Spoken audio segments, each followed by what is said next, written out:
Tankard.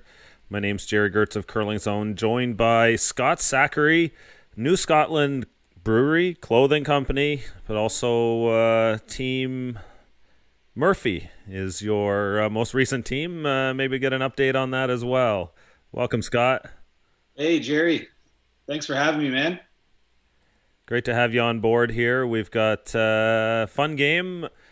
Obviously, Glenn Howard, we all know the legend. He makes the trip down to the Stu Sells Halifax in November every year, Yeah.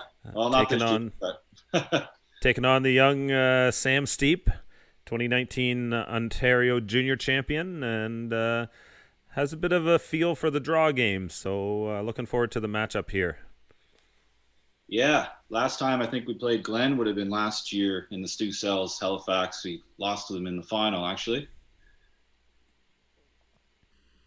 We're back at her this year. However, I'll probably be a little bit rusty, Jerry, because I haven't been on the ice a whole lot. We haven't even played a game yet. Our first event was supposed to be next weekend at in Fredericton, New Brunswick, but that just got canceled, or postponed, I guess, until into November. So yeah, So our they weren't first able event. to find a way to make that work then, unfortunately. Yeah, I guess there's some more cases that have been popping up in New Brunswick, and I guess they just made the call to postpone it. So yeah, I guess our first event will be um, the Dave Jones Cash Spiel in October there at the Mayflower Curling Club. Of course, the event, I think it's at CFB Halifax. Is that the event? The New Scotland Brewery spiel was supposed to take place this weekend as well. I'd heard you were looking forward to go ahead, but some issues with the plant essentially pushed it back too late to get the event off the ground. Yeah, it was unfortunate. They had some issues with their plant. They weren't able to get the ice up and running in time, so that's also the spiel also was canceled. So um, yeah, it's been a pretty bleak start to the year. Certainly don't love losing spiels for other reasons on top of COVID at this point. Right. Yeah, no, and I've been tuning into these broadcasts that you guys been doing last couple of weeks with the other Stu Sells event, and then this one, and it's been great. Thanks for putting the effort in and getting some games out there. I know we don't have anything to watch in terms of Grand Slams and other Canadian curling events, so it's nice to see some live streaming happening on the Curl Zone site. Yeah, good to have a little bit of normal here. Obviously, we're facing some challenges in Ontario with our numbers as well, so we've put some extreme measures in place. Players are fully masked on the ice throughout the building. You don't enter a building in Ontario without wearing a mask at this point. Yeah, no, that's great. Great to see the everyone getting out. What about spectating? Have you had any spectators allowed to come to the events, or is it just the players? Yeah, just players at this point. Teams are allowed a coach, and some have some fifth players. The guidelines are that we must keep groups into cohorts of no more than 50 people. So Right. last weekend, as a 12-team event, those events were pretty much right to the limit already. We had two alternates that were had requested coming, so that was all that was available all weekend. And then men and women were separated. They never played on the ice at the same time until the playoff round on Sunday. Right. What happened with the event last week with the men's? Did they just divvy up the winnings or the payout? Yeah, we ended up splitting the the prize purse up. The event had 8,000, so we split that four ways, 2,000 for each team. So I'll be sending out some prize money to those teams shortly. And then the consolation was 500 each. Unfortunately, it was a bit of a difficult spot because Steep's team had actually won a game in the consolation, but Inglis's team was ranked behind the team that Steep beat. So it's like, do you roll the calendar back to the beginning it again? Do you split the money 3 ways, or you just, break it up even? There was no easy solution there. So it was like a rain delay in baseball. You lose your homer in the top of the 6th if you finalize the game after 5, unfortunately. Yeah, it's too bad. But, smart for you guys to make that call and respect the, the rules and all that. So. Yeah, it was sort of a thing we went above and beyond. And we actually have another event that has done something similar this weekend in Regina. The Saskatchewan Tour women's event has also seen the same thing happen, where they had a COVID case go through the curling club last weekend. Some players were practicing at that time, so there is a potential connection there. The risk is really low, and there was no requirement to not go. But at the same time, we're learning where the guidelines are and where the walls are and the systems in place to protect everybody. So, better to be safe than sorry right now, and then continue to learn those systems and lean on them as they, become trusted. Right. So we are into the first end here. I believe this is last stone here. Steep may have the hammer. We weren't certain of that. But throwing this through on purpose. Team Steep will blank the first end. Looking for an important win here to keep themselves in playoff contention here at the Stu Sells Toronto Tankard. We're streaming live from the KW Granite Club in Kitchener-Waterloo, Ontario. We'll be right back after these short messages.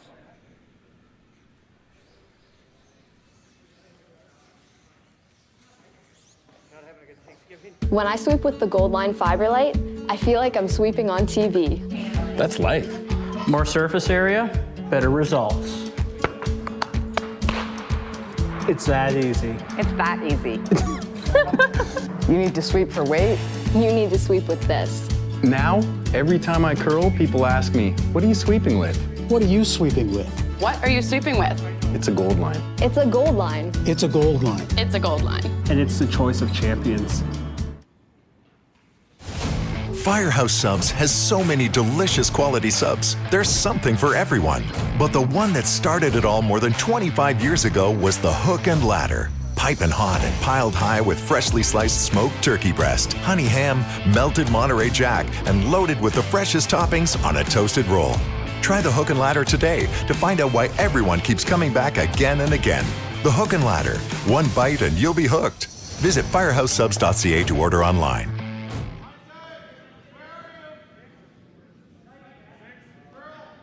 Glenn Howard here. I'm a proud beer store manager, one of 7,000 hardworking employees. There's been a lot of talk lately about putting beer in the corner stores. So let's talk about the beer store. We keep prices down with our efficient distribution system. We check IDs, keeping beer out of the hands of minors. We take back and recycle 87% of beer containers sold in Ontario. And we love what we do. I'm proud to say when it comes to selling beer, the beer store does it the best.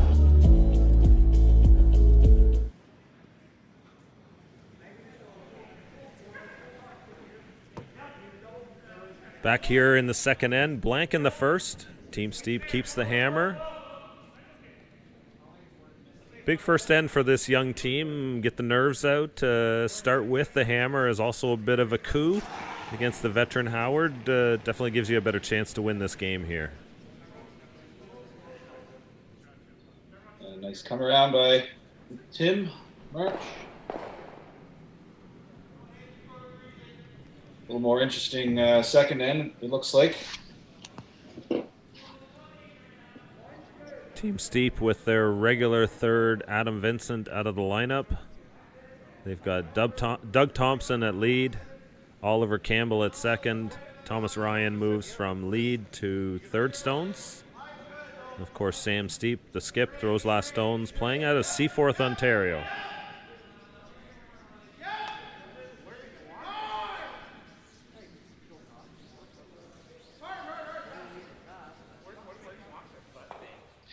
How has the ice been looking, Jerry? Speed. It's really been pretty good. This sheet's got a little bit of wrinkle to it. That center board there, that aisleway you see, has kind of created a bit of a straight spot on that side. so it doesn't curl that hard off that wall. It does curl a little bit more towards it, so you're looking at situations where teams are not taking enough ice or taking too much ice on that wall side there. But overall, in general, looking at about 4.5 feet of curl, give or take, 25 seconds of speed. Tim March was talking about it last weekend, and they were really happy with the conditions. Yeah, it's nice to play back-to-back. You can get a good handle on rocks and, on the ice as well. Give you some confidence going into the second weekend.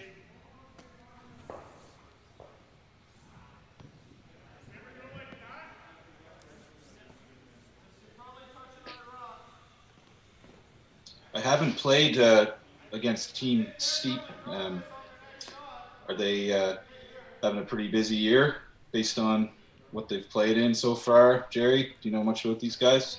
Yeah, this is a team. They played a fair bit last season on the Ontario Tour. They played the Stu Sells events last year. They ended up playing a lot of the other events around the area as well. Good young team. The Skip's got a good feel for draw weight, and I think there's some potential there if they choose to commit to the game. I believe 3 of the 4 stuck together from the junior championship team, but I'd have to check the lineup to be certain. Okay. Well, we won't see them this year, but maybe we will next year.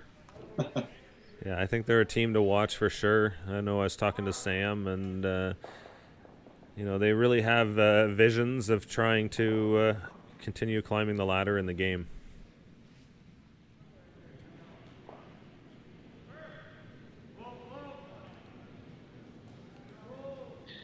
Yeah, and this Howard team's been together for a while now. They really strong front end, and Scott's a great guy to have at third.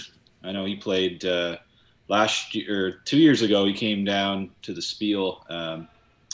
Glenn couldn't make it. Scott played skip, and man, he was making everything. Yeah, I think it maybe surprised a few people. The first time Scott played third with Glenn in a major event was the year before that.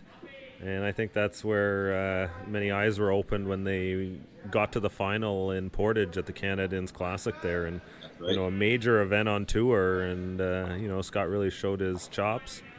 And then, of course, skipping and beating Brad Gushu in the final the next year. So, looking good. He's definitely got the Howard gene. Yeah, for sure. Yeah, and he just has that confidence, in his eyes, and when he's throwing each rock, you can see how, it's already made before he throws it.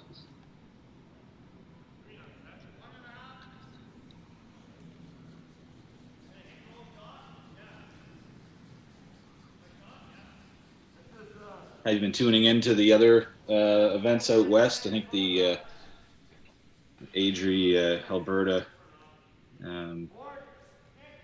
is happening this weekend too.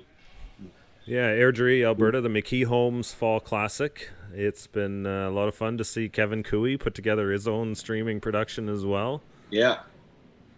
Yeah, we certainly encourage and promote that. We've been sharing links to that. It's the future of the game, and the more teams can get seen, the better opportunity they have to attract sponsors. And that could be a game changer for a team like Cooey.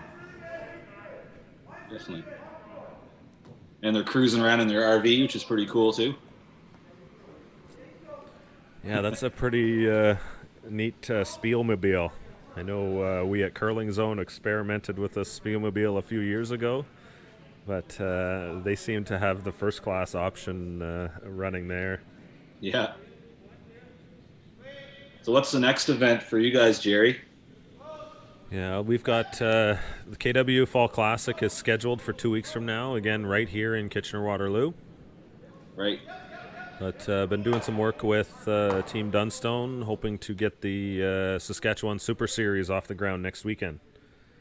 So trying to find some streaming for that. I know they've got some cameras set up. We're looking at some options, though there is a local company that has put together a quote for them. They need about $3,000 in sponsorship to make it happen. But I think for the sake of what it will look like and the work, that's a deal. And I hope there's some sponsors out there interested in supporting that, and contacting Team Dunstone is how you get that done.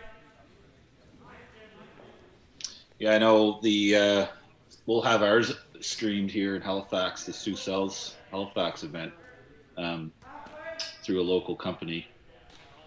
I don't know if you've been chatting with those organizers or not, Jerry, but I'm sure it'd be good to get that link up on your site as well so people can tune in. Yeah, we've certainly been working with different groups to get this set up. We did an event in Blaine, Minnesota. I've been talking to a couple of teams about potentially taking their camera feeds and turning it into a stream like this. Another idea, if you get two teams playing against each other who are both running streams, you can kind of pull the cameras in and a little bit of multimedia and behind the scenes, and you can turn it into a decent broadcast. Yeah.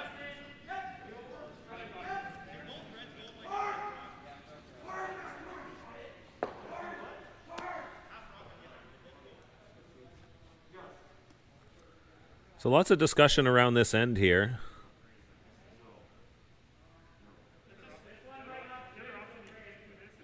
Is this Scott's first or second? And we are stuck with the views we got. Yeah. So we're sort of guessing sometimes on here, even myself. I'm not always certain. This is where we go back, count the rocks. 3 yellows to come. So Scott Howard's last stone here, the second end.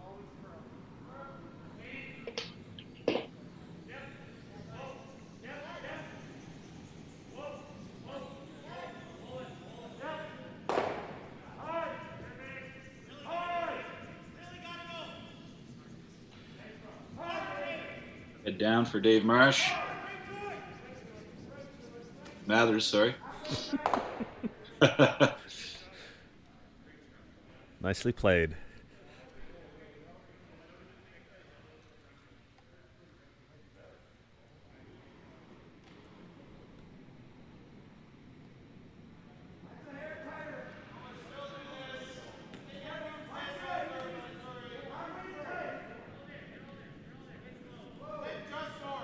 So Scott has been gracious enough to donate some New Scotland swag to the table here. So we're going to do some giveaways over the course of the show, depending on what he's all got available. Just getting the last social media post out there. Certainly maybe help with setting some streaming records maybe. Yeah, no, we're gonna give away. We'll do a hoodie and a T-shirt, and we'll ship it worldwide. So don't worry about that. We can ship it to you, and Jerry will get the post out. We're gonna do a little contest in the Facebook post. So keep an eye out for that. So of course Scott Zachary joining us of New Scotland Clothing. Second stones for Team Murphy out of Halifax. Or you guys Dartmouth? Live in Dartmouth, but Halifax Curling Club is our home club. So a little bit of both. There you go. Yeah. The bridge that ties them together. What's that? The bridge that ties them together. That's right. Yeah, I was chatting with Scott and Dave earlier today on chat, and they were sad they weren't going to be coming to Halifax this year. We usually make sure we get them out and show them some good hospitality out here. Yeah, that's certainly one of the things that we're going to miss is these opportunities to travel and see our friends around the world and different events. Yeah, it was. I'm lucky enough to be involved with the Curl for Kids every year out of Oakville there. Obviously this year it was canceled, but we ended up getting all the folks together on a Zoom party, which was pretty cool. Keeping in touch with everyone and did a lot of the Zoom calls and whatnot over the course of the pandemic, and it was a good way to keep in touch with people. But it will be definitely nice when we're back to normal and we can see people in person rather than through Zoom. But this is it's opened up a lot of other opportunities as well. And being able to stream the event this weekend, it's great. So. Yeah, it's certainly, creates some ingenuity, and it sort of pushes everybody forward. The idea that we've got more of these types of opportunities out there, then the tech can be upgraded, and you never know what you get 5-10 years down the road.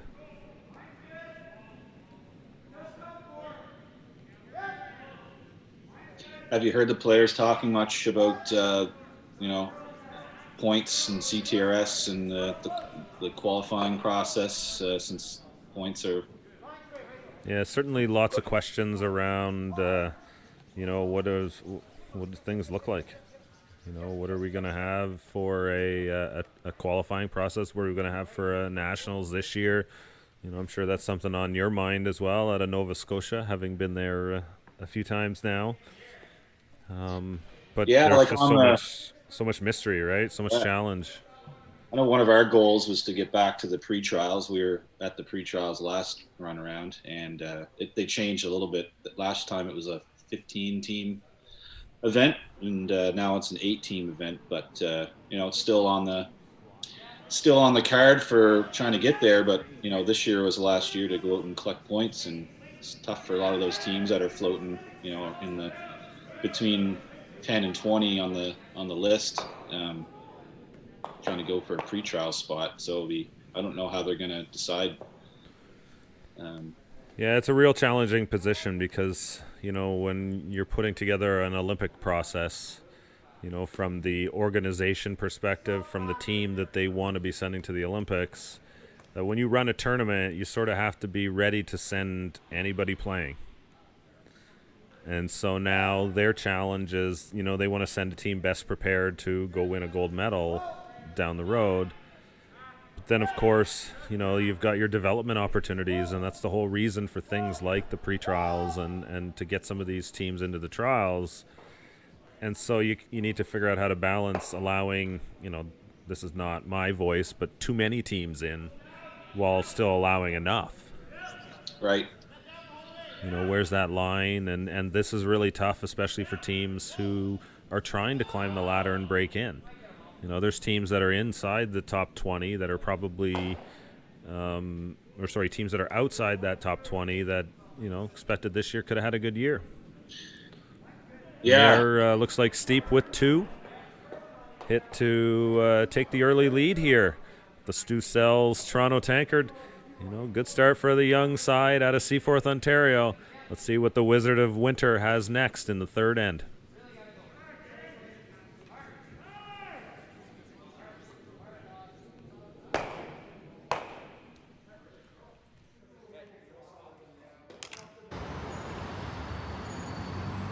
Hi. Hi, Hi. I'm Sean Chang. My name is Chris. Hi, I'm Phil Hanna. And I'm an RBC mortgage specialist. I can meet you where you work, where you live, or halfway across town. Unia Mortgage Specialist. You can find us anywhere, from here To here. and even way over here.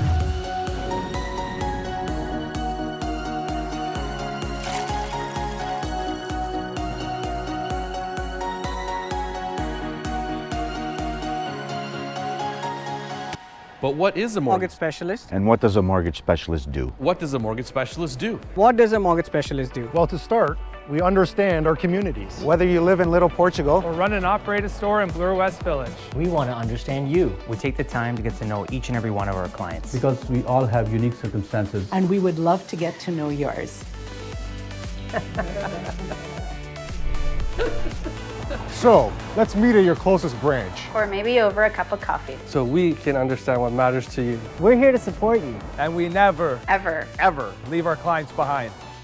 Whether you're buying your first home Or your fifth. Or even when you're looking to build your dream home. We bring our deep understanding of the real estate landscape and our communities. Together, under the one team of RBC. Para melhor atender você. Because our goal is to help you achieve yours. Our goal is to help you achieve yours. And we'll work tirelessly to make your dream home a reality. To make your dream home a reality. Your goals and dreams deserve an expert. Come and see an RBC mortgage specialist today, where we won't leave a client behind.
little bit of fun there from the Scott Zachary Band. A man of many talents. Scott Zachary, second from Team Murphy, on the call here with me today, and a really interesting story around what yourself and your brother Kevin have built in Halifax and Dartmouth there with the New Scotland brand. Tell us a little bit about it, Scott.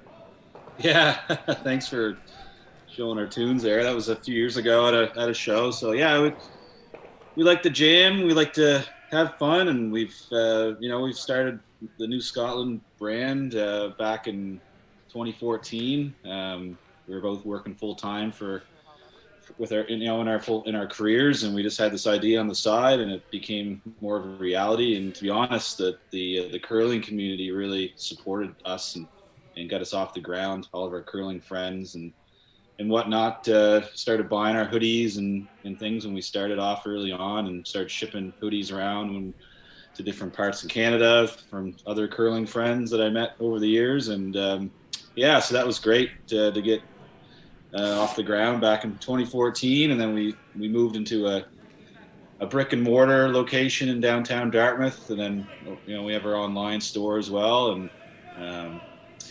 And we just kind of been growing and growing. And then we opened up a brewery down the street from there. So now we have T-shirts and beer. So yeah, it's good.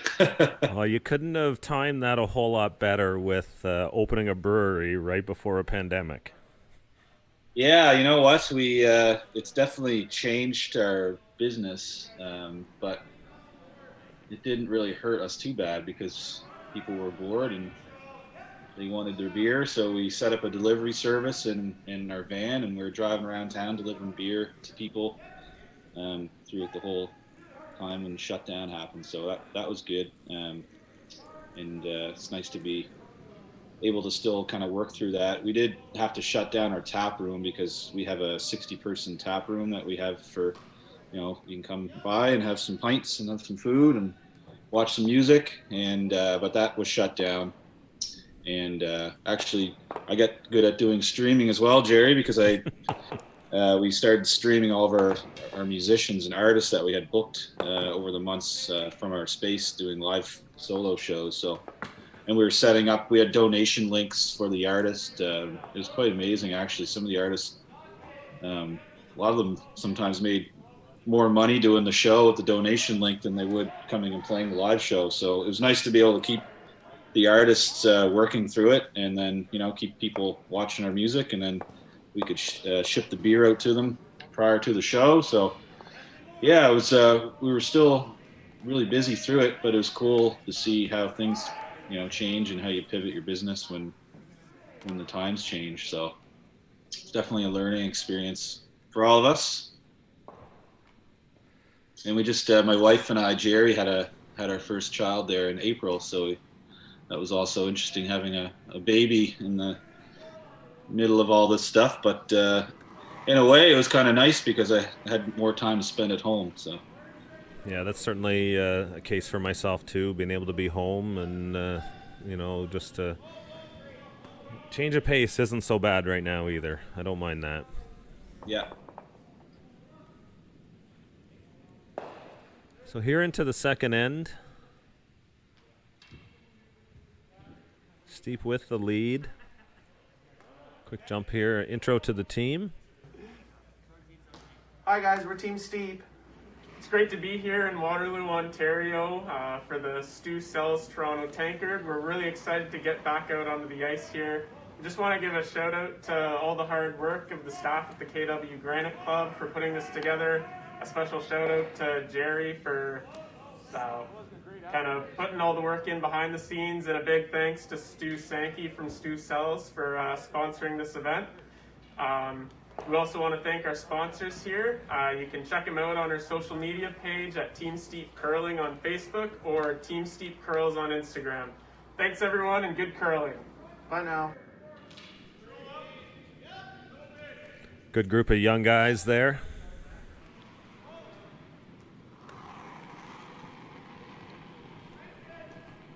Yeah, I guess back to what we were talking about earlier with the pre-trials and whatnot. one of the events that we really benefited from last year was getting into that tier 2 slam, and just talking about Steep here and these guys and a lot of these teams that are kind of in that, not in the top 10, but are between 10 and 25 or whatever. That's a great opportunity. I really enjoyed that tier 2 event, and having like the pre-trial events and things like that. It really gives these teams opportunity to develop and just be around the other event as well, like just to be around all the other curlers and the tier 1 players and everything. It's a great experience, and it'd be nice to see those events grow. Yeah, I agree. That tier 2 idea, you kind of get to be in that same building. You see how these teams sort of run their teams and handle themselves, and the ones who are around who want to be there, they see that example and they learn from it. Right.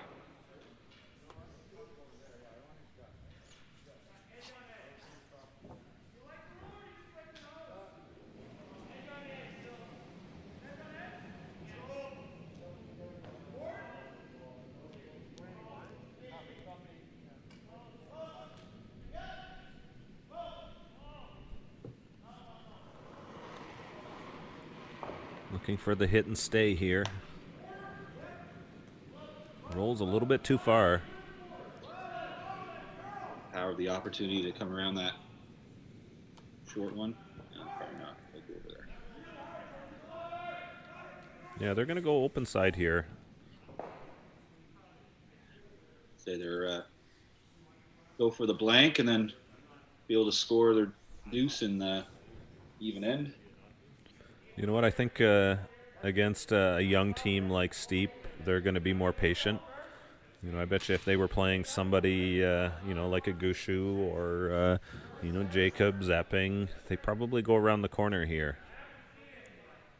Sort of that any opportunity you can get to try and score your 2, you kind of got to take it. Right.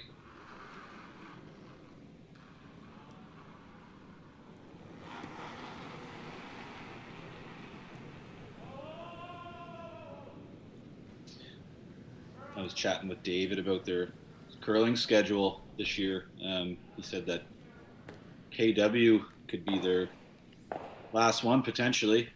It's definitely a different season for these teams that are used to spieling 8 to 12 times a year. Yeah, we don't currently have anything scheduled after KW right now for a bit of time for the men.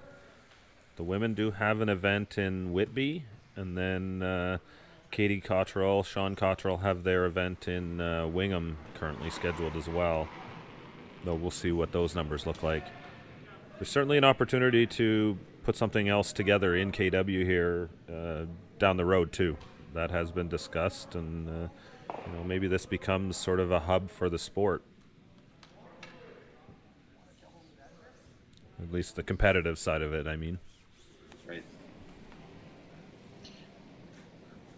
And I was looking at some news articles around the season of champions and what the Scotties and the Briar is going to look like. I know all the other events were canceled, and there's some talk around using the hub city type format, like the NHL, for instance, and having one venue that they can still host the Briar and the Scotties and Canada Cup, I believe. Yeah, Greg Strong of the Canadian Press had an article, I think Thursday, maybe Friday, talking about this interview with Jerry Peckham, and I think Curling Canada sees this. It's their last best hope for a national championship is to look at the hub model. Howard looking for the blank here, makes it go away. We'll head to the fourth end. A little bit of a low-scoring affair here, but both teams battling hard. This is live streaming coverage of the Stu Sells Toronto Tankard, live from the KW Granite Club in Kitchener-Waterloo, Ontario.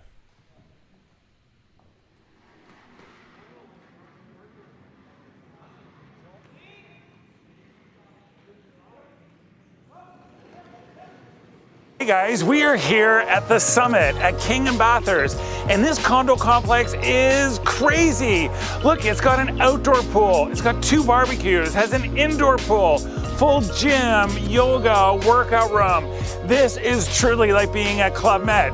Now, we're bringing this amazing 1-bedroom and den condo unit to market, brand new wood floor, brand new gorgeous kitchen, brand new bathroom, open concept. This building was built about 30 years ago. When they built these condos, they built them for living. So we're almost 700 square feet of open space, floor to ceiling glass, so much room, closets, storage.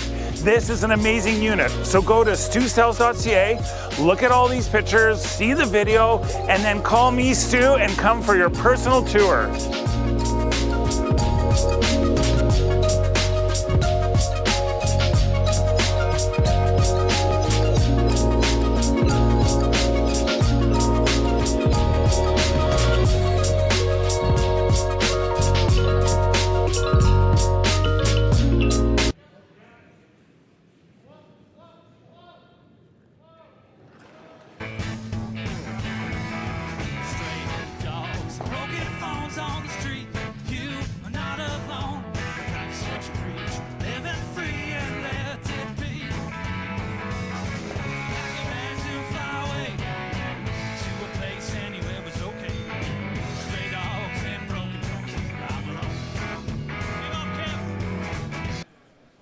Got some talent there, Mr. Zachary.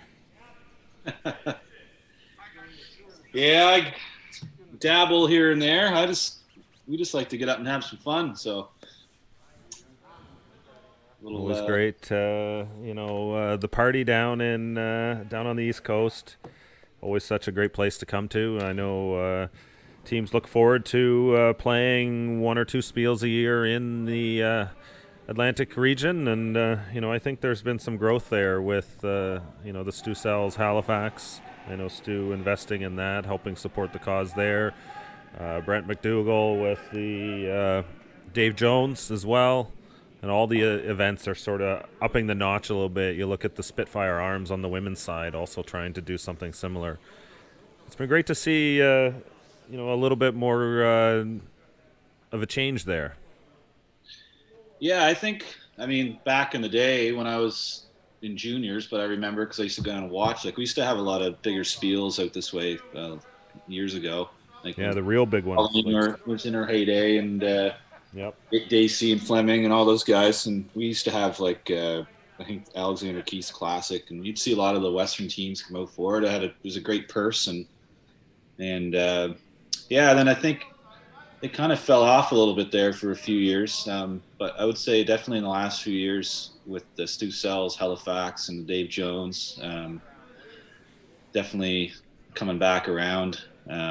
Some solid spiels. Like, we had a bunch of teams internationally at the Stu Sells last year. Glenn was there, Gushu was there the year before. We had some teams from Scotland over, so that was great. It's nice to see that in Halifax, and I'm a little bit biased because it's my home club, but Adam and Mandy, they do a great job over there, and Adam's an ice maker. He does really well at the ice. The ice is fantastic, and it's nice to have a championship on great ice that has lots of curl and that's quick.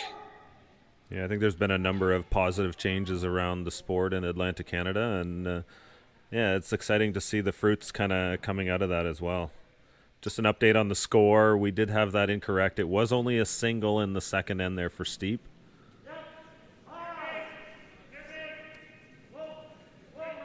I guess that explains the strategy a bit too on not going around that corner guard last end for Howard.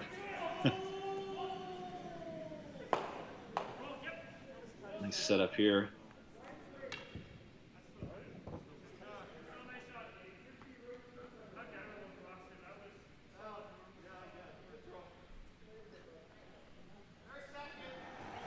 This is the kind of setup that will give you nightmares for Team Steep against a tactician like Glenn Howard. Yeah, I think he's going to try to do some cleanup here.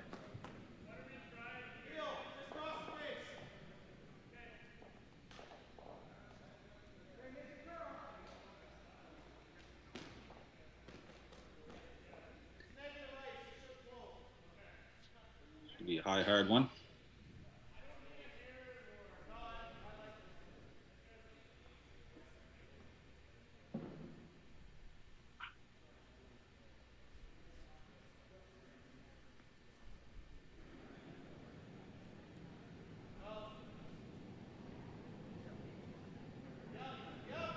Need a run back. Close. Ooh. Fortunately, takes one of their own with it.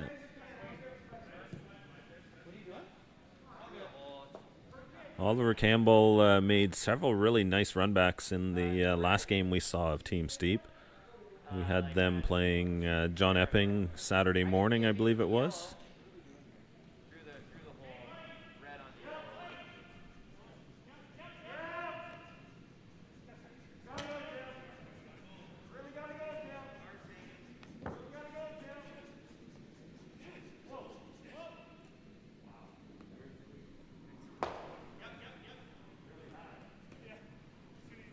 It's nice weight that he threw on that to make sure they sat around.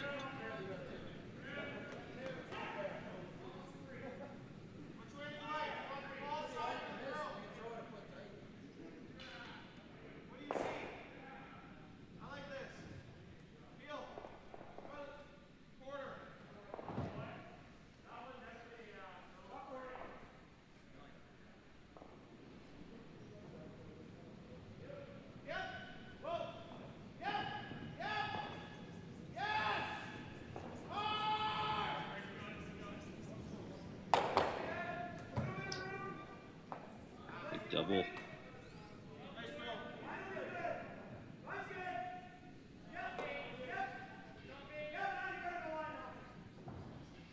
Still just a single guard out front.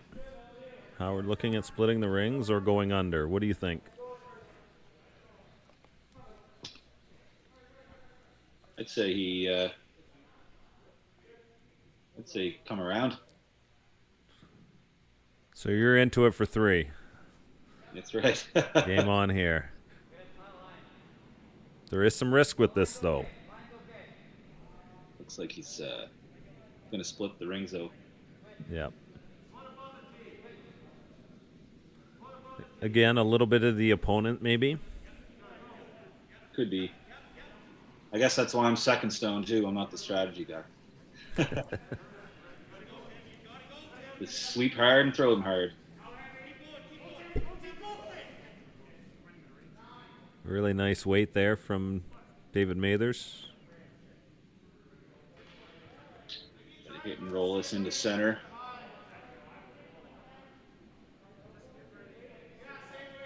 Looks pretty straight out on the wings. Yeah, this side a little bit straight. Off that aisleway there. Of course, this ice does punish missing and not throwing the right weight. So, like, it will run straighter as you increase your weight, you know, much like arena ice will do to you. Mm-hmm. Look at this roll here. Nice shot. Is not shot. So it does free Howard a little bit. But closes down the scoring area and drives all the play into the middle now. So for Steep, that's not such a bad thing. Yeah, he definitely wants to have them grouped together, or else Howard would just keep replacing the rock if he stays out on the wing.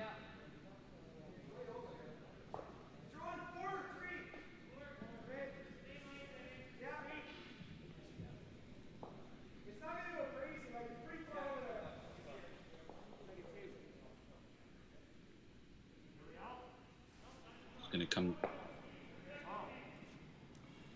What's he playing here, Jerry? I think the original discussion was try and get to the inside of that yellow. Yeah.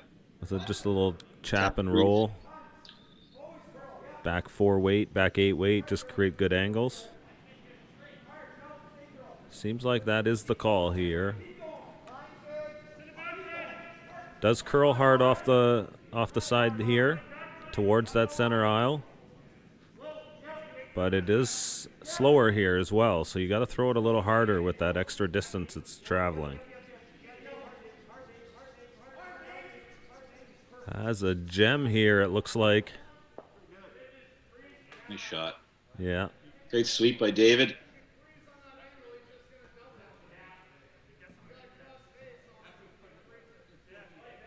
Absolute pistol. So that was Scott Howard throwing that.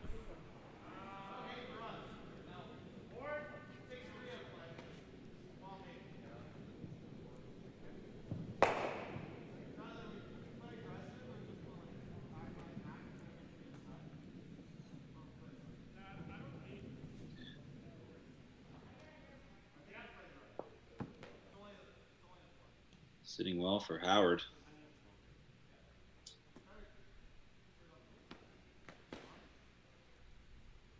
Gonna play the run back. See if we can get some yellows moving.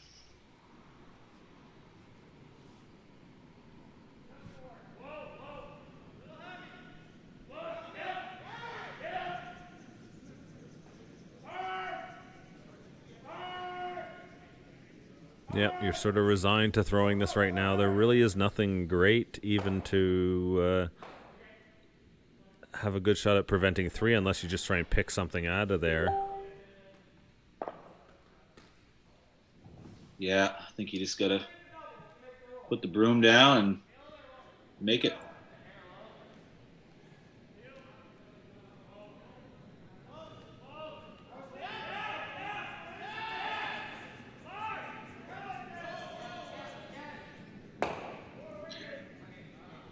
No, did that grab or something? It looked like something happened there towards the end, but took off.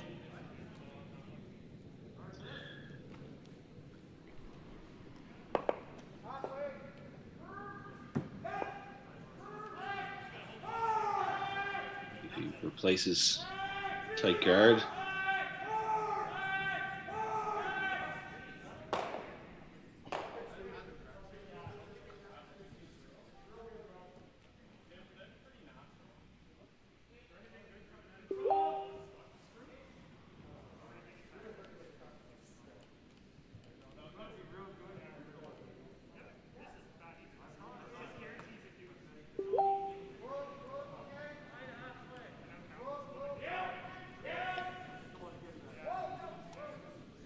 So lots of conversation here as to the way these are set up.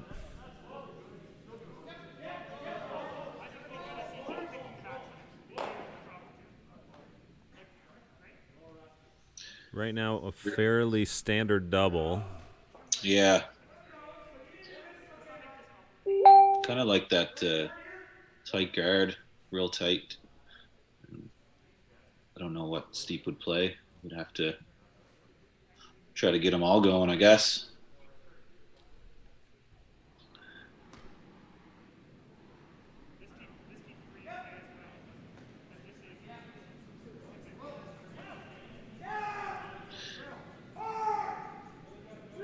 Definitely want to think this through, though. Could be a great opportunity in the fourth end to grab a deuce or maybe even a 3. Yeah, if you can position those around into a triangle, try and get that Yellowstone just moved over a little. It lines up onto the red in the back. You might be able to create a couple jams that, a little bit of a mistake and that could leave 2 lying and a draw for 3.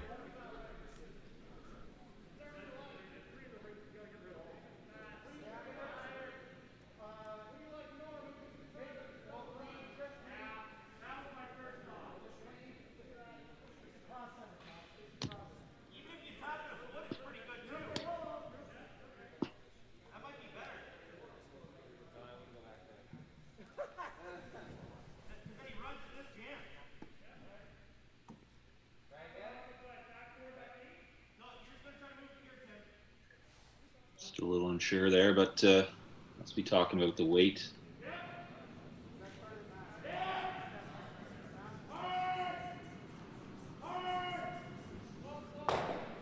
Yeah, this is a pretty precise shot here.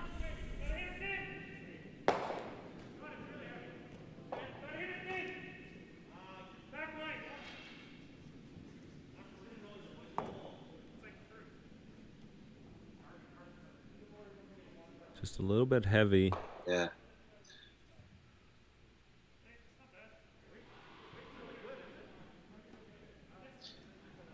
Yeah, I think I like that. 2.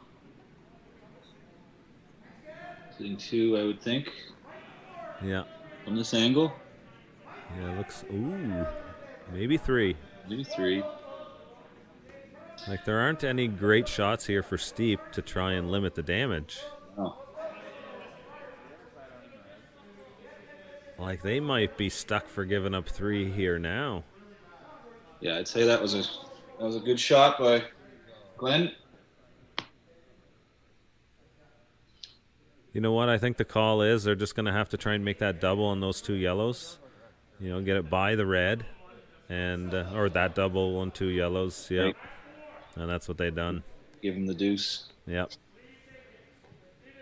Yeah, there's a couple doubles there. You could slash the 2 to the right side there. This one down the middle. Pick the top and bottom one. Yeah, nice shot by Howard.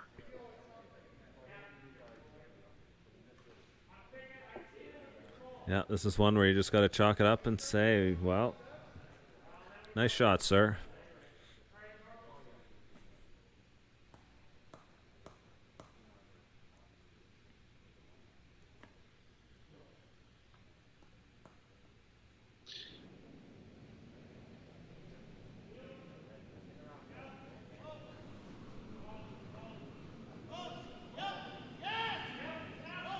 Gonna get something going here.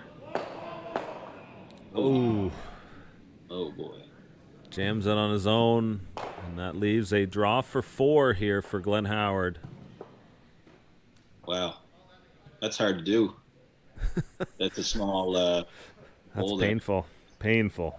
That's tough. Yeah, and I know what you're saying too. You hit that thinner, you spin it off, you get a couple of them out. Right. Thicker, you're probably okay. That's too bad.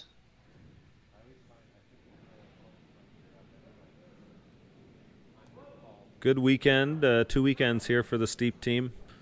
I think they went 2 and 3 last weekend. Had a couple good games against some of these top teams, getting a chance to play on the stream as well, and for fans getting a chance to see them. So I think the future is bright with that team and a number of other young teams playing this event. But today, Glenn Howard, the Wizard, just turned a 2 into a 4 with a couple brilliant shots and a mistake, obviously, to turn that down. So 4-1 now for Team Howard heading into the 5th end. We'll be right back after this break.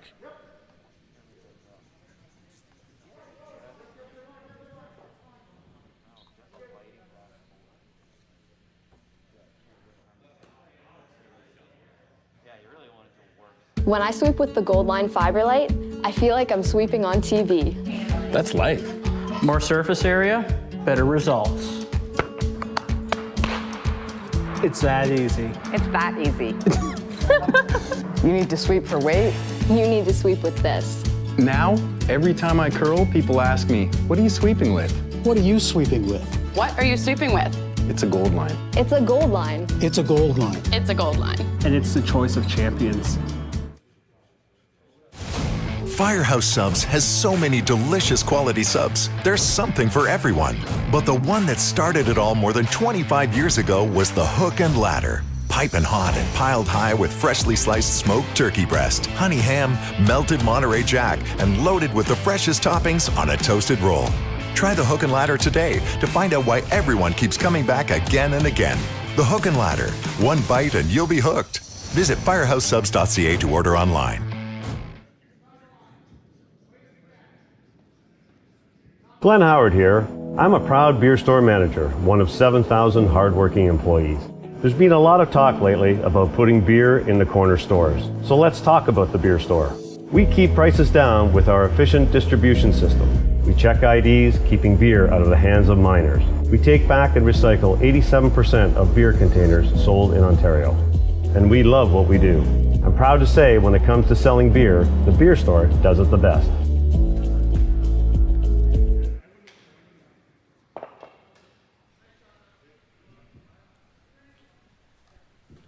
Back here inside the KW Granite Club in Kitchener-Waterloo, Ontario.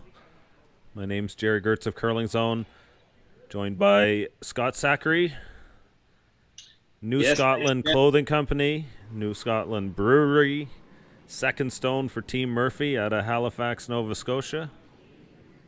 Yes, thanks again, Jerry, for having me. Yeah, I've been following your story from the start. It's pretty amazing to see what you and your brother have done, and I know the curlers love to support you when they hear what you're doing as well. And I think it's something that is great about our sport, and it's pretty amazing to see what your brand has even done outside of curling at the same time too. Yeah, it's funny. Like we started the business back in 2014, and we talked about starting a curling apparel company, but we thought that it might be a little bit of a smaller market, and maybe we could just still be a curling type brand, but not just focus directly on curling, because we have the tourism market here and the Celtic kind of market as well, so we didn't want to, I guess, limit ourselves to only curlers. But so it's nice the way it worked out. I mean, curling, as like I said earlier, our support has come mostly from curlers right from the start, with all of our friends across the country and overseas, and from there it kind of helped kickstart it. So it's nice to be able to have that market on the curling side, and then the curlers kind of helped get it out there into the other market. So thanks to all you curlers out there for supporting us along the way. And I know curlers like beer for the most part, so that was a good choice to have that as our other side of the business. So yeah, not a bad pivot there. Just gonna jump over. I've got a little feature, I kind of scoop that you sent me. I'm gonna just let it roll here for a little bit. Kim Mitchell's got that hit tune called Lager and Ale, where he says he's ready, willing, and able. Well, our next guests are ready, willing, and able to give you lager and ale and mead and cider, even in a global pandemic. I'm talking about New Scotland Brewing Company, and they are the profile for Love Your Local on the show this morning. Well, we've been here for about 2 years now. We opened in July in 2018. We were closed the last few months with the pandemic in our tap room, but we've been keeping our can sales going online, and we've been able to come up and do takeaway here at the front door. So who would have known, though, 2 years into your business here with the brewing side of things, that you'd be hit with a pandemic like this? Right. What are some of the things that you guys had to do to pivot to ensure sustainability? Right. Traditionally, we were more of a spot where you just come and grab a pint in our tap room, and we had a little bit of can sales and off sales, but what that's done for us is that we have like 8 different types of beer now in cans that we've been getting out there, and NSLC now, and it's been a good learning experience to figure out how to get our product in the cans and move it that way, rather than have it all come out the taps and the tap room. So. I've seen the New Scotland Brewing truck driving around the city too, right? Yeah, no, that's been fun, and we've been getting out there and delivering to people, and appreciate all the local support that we've been getting. And a lot of our customers that you see here in the tap room, when we're open in normal times, we haven't been seeing them, but they've been getting our beer delivered to them via the van, so we appreciate that. Now we're looking for the light at the end of the tunnel when it comes to COVID, and you guys have a very popular... Really neat story there, Scott, and I'm going to share the link into the chats if anybody wants to watch the rest of that story, but goes a little bit deeper into how it all started as a clothing company, and your brother also featured in it as well. Yeah, thanks for sharing that, Jerry. It's that was a nice clip that Global Morning Paul Brothers did for us here. And actually, Paul Brothers is married to Jill Brothers, formerly Jill Mauser, who we all know in the curling world. So we always have Paul's support. Again, another curler that supports us. So.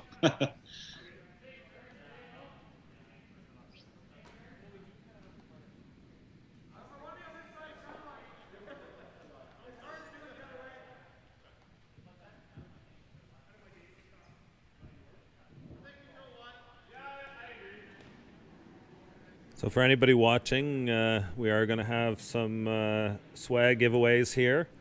So what we're going to do, we're going to pick a number between 1 and 50. And the first person to put it into the Facebook, and not until we ask the question. I don't want to see any numbers. You're going to be banned from winning if I see a number yet. What we'll do when we announce it, the first person to put the number in, the guess that one in YouTube, one in Facebook, will win a prize. But we're going to have to keep people around here till maybe 7th end or so. We'll think about that point.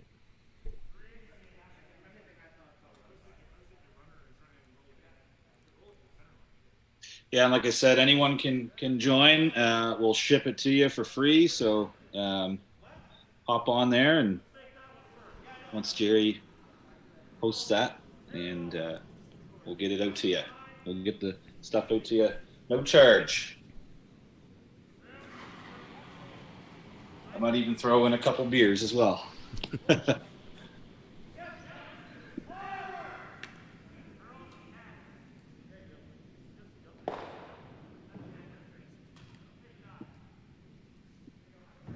Yeah, thanks again, Jerry, for having me on. It's like I said, we haven't really played at all yet, so I feel a little bit rusty chatting about strategy and whatnot. So it's good to get the brain working again.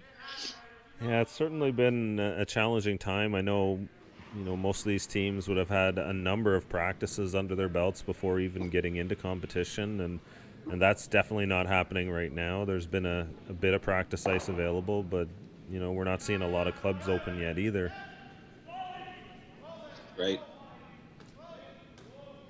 So, you see some teams, some players are good without practice. They can kind of figure it out. But I know some others that, they really need those reps to get the feel to start the year, and you kind of see some of that come out here.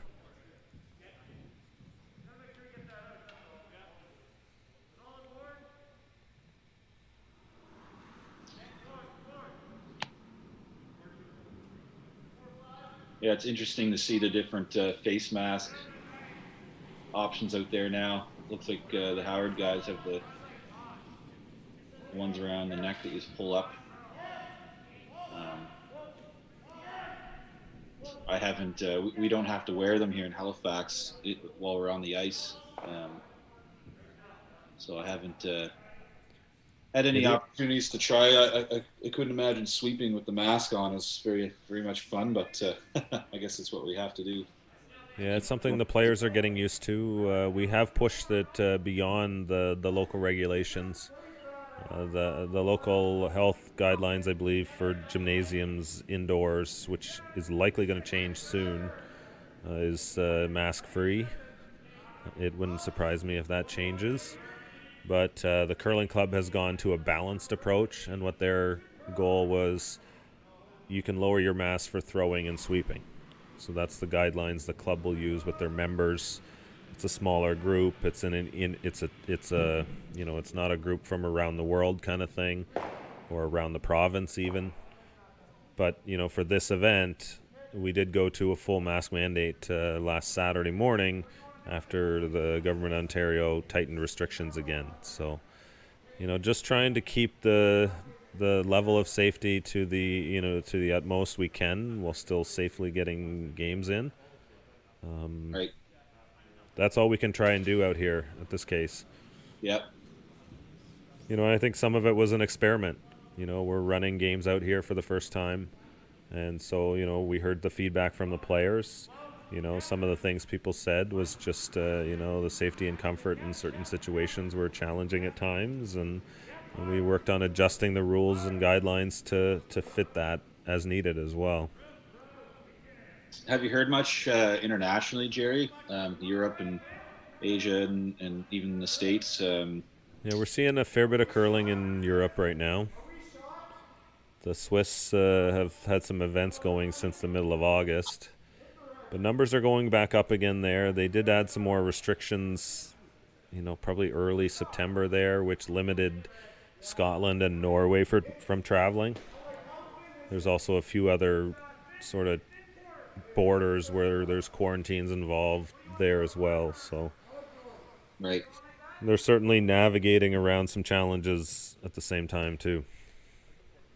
Yeah, it'll be interesting to see what happens with the world playdowns and what other countries are doing to lead up to the World Championships. Yeah, you look at Scotland right now. The teams haven't played outside of a internal event. They had a program team spiel essentially for men's teams, and I'm not sure how many women's teams they had.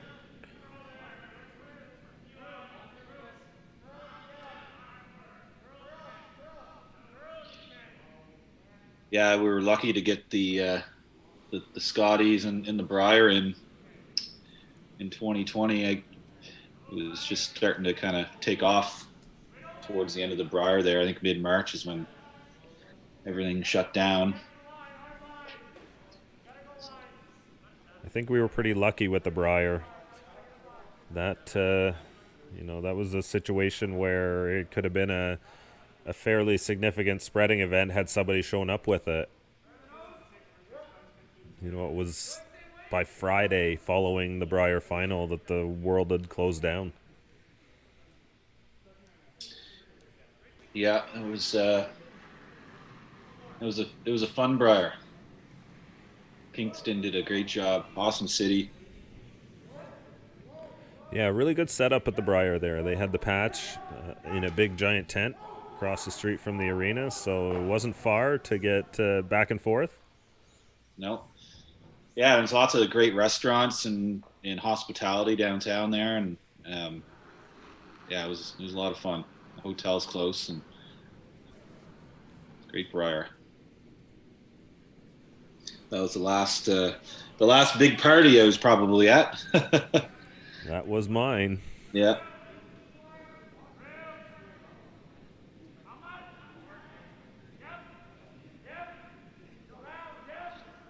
Tim March trying to make that curl. I think he did a great job of that. Yeah, I would have loved to have gotten to the inside a little bit, get to the nose at least. Now Steep might be able to make both those yellows go away. Does the line actually backside the third yellow on the wing there? I think it goes past it.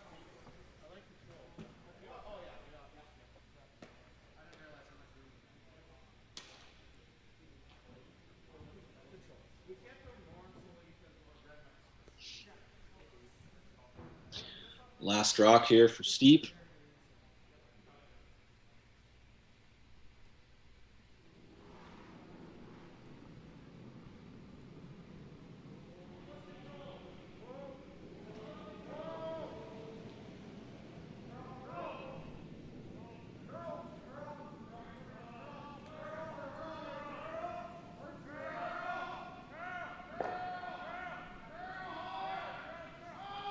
Let's get across the nose here.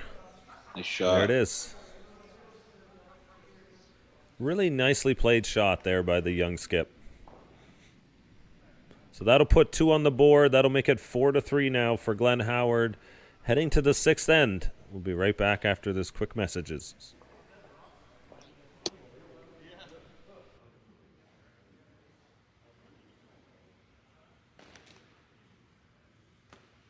Hey guys, welcome to the Stu Sells team's brand new listing.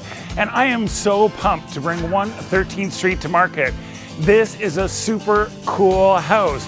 We are in New Toronto. The lake is right there. The bike path is right there.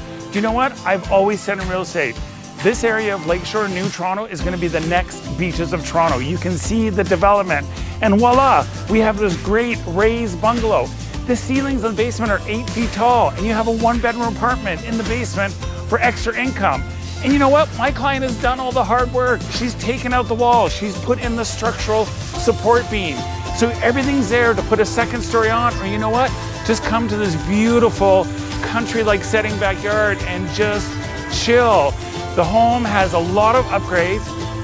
Like I said, it has the beam. It's an open concept, and you know what? The crazy thing about this bungalow is it actually has a front hall closet, which most bungalows don't. So look, go to stusells.ca. You can see all the pictures and videos of this amazing backyard.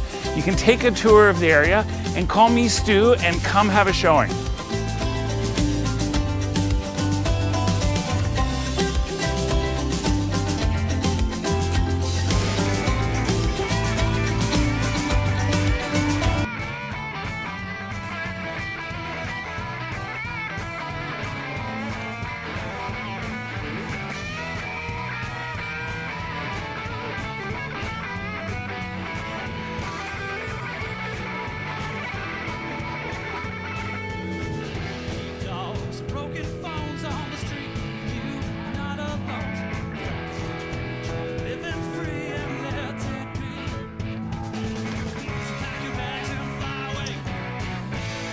Back. Steep with a nice shot for 2 in the 5th end. Howard's got hammer in the 6th. Up 1. So now you're really, if you're Team Steep, down 1 without, you're in a pretty deep hole here. It feels close, 1 point, but you know, your chance of actually getting back and winning this game are pretty low now. Looking about 20 to 25% at this point in the game, so you're going to have to make something special happen.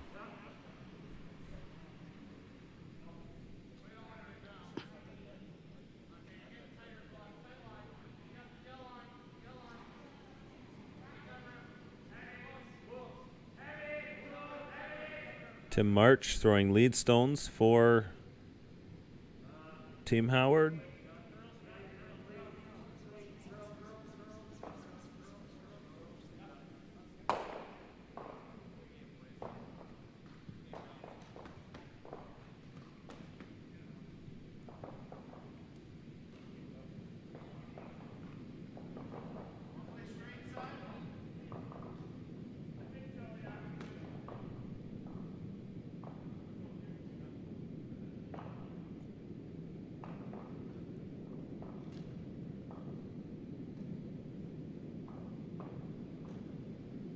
Oliver Campbell with second stones here.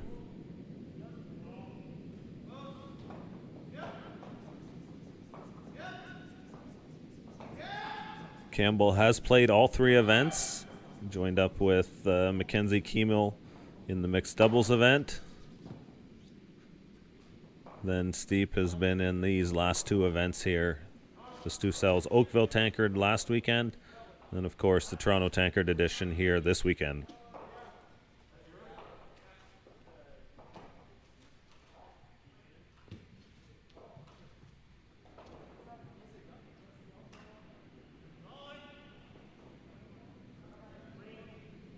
Certainly a lot of thank yous go around for the work behind the scenes getting this off the ground. First and foremost, Matt Wilkinson and his wife Amanda. The 2 of them have been all-stars. Matt, the president of the KW Granite Club, has done an amazing job organizing this, putting all the protocols in place, making sure that all the rules are followed. And it certainly couldn't have happened without him and that support. The ice crew. They've put together an amazing surface. Curlers have been really happy with it. 26 second speed. Rob at the club there. New this year, so getting ready for this. First event was ready Thursday afternoon. Practice stones that evening for gameplay on Friday morning. First time installing the ice. Right on time.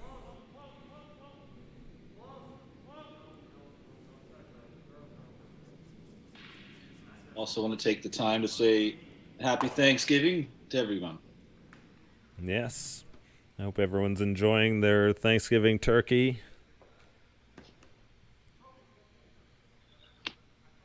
Are you cooking up a big turkey tonight, Jerry? I did mine last night, actually. Nice. All the fixings? Stuffing, lots of stuffing. And I like to make up some, it's like cream cauliflower.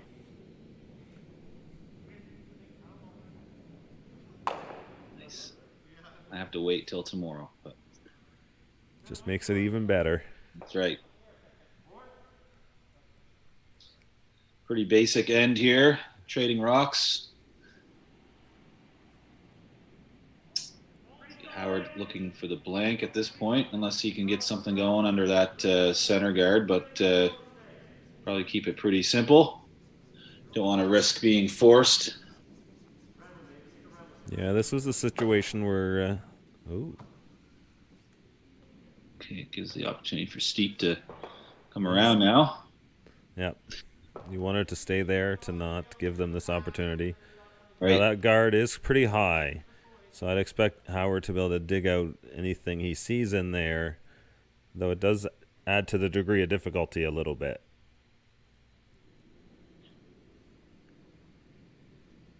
Yeah, you don't want this right on the button. You'd rather keep it like top 8 foot, I would think, just to keep the space between the center guard and the rock throne a little closer.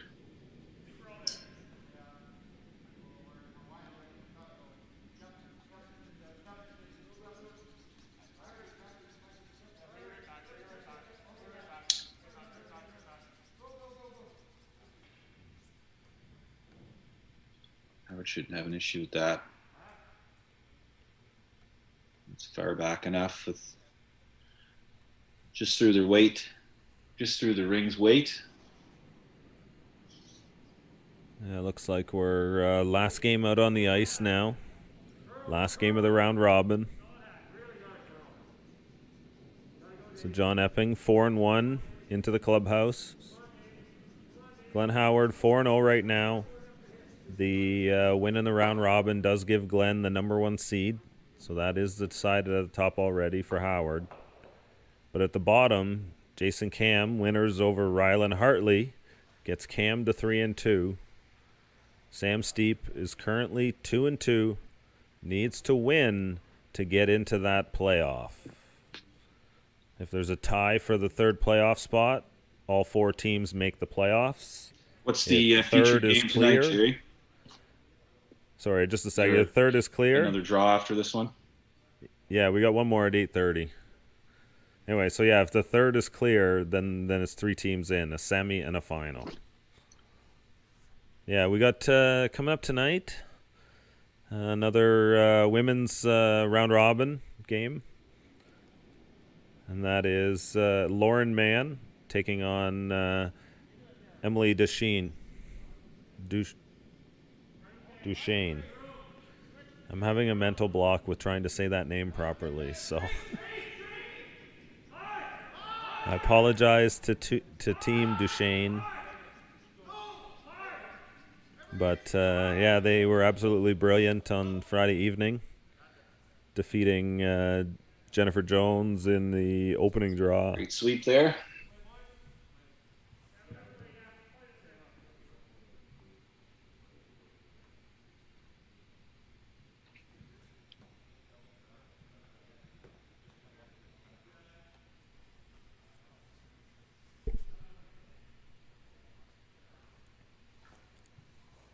So now Howard's going to change gears here.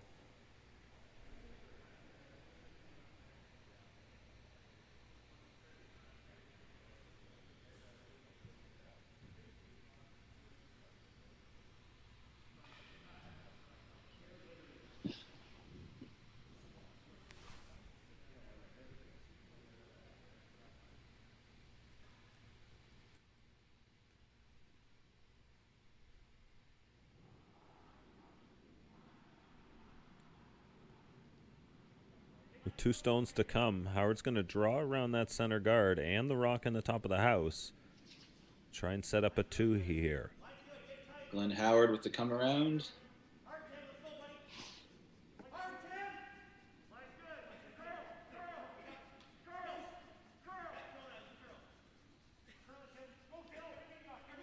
Tim really working this one. That's a great shot.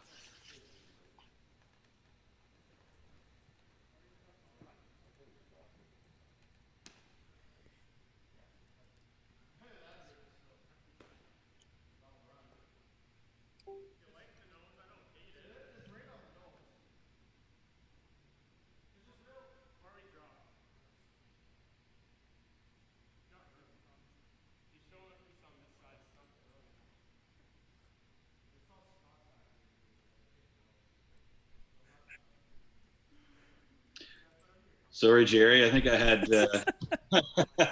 We're back to two-way communication again. Oh, perfect. I thought you might have stepped away or something. The mysteries of technology doing this remotely.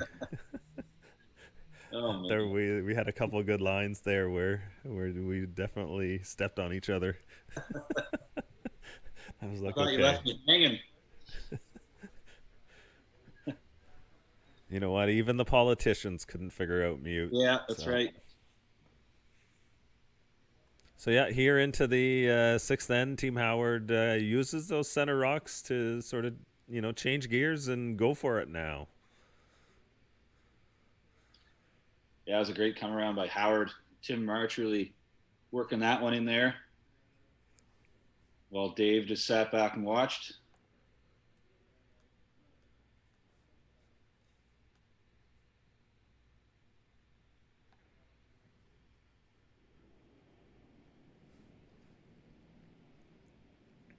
So now Steep looking for the same thing.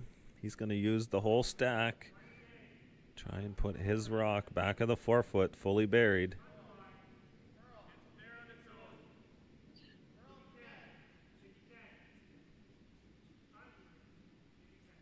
Has room, needs to curl. Yeah, that didn't do anything, did it?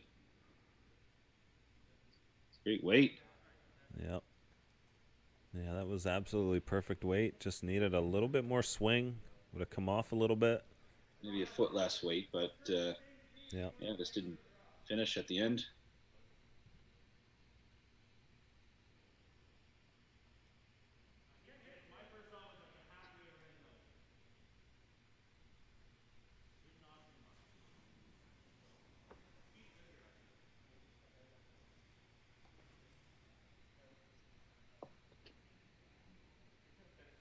What do you think, Jerry? Should we start? Should we get our contest going for next end?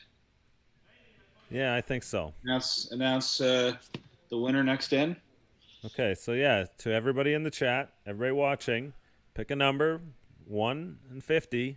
First to get the number right will win a prize. 1 for YouTube, 1 on a Facebook stream. So jump in, throw that number in there right now.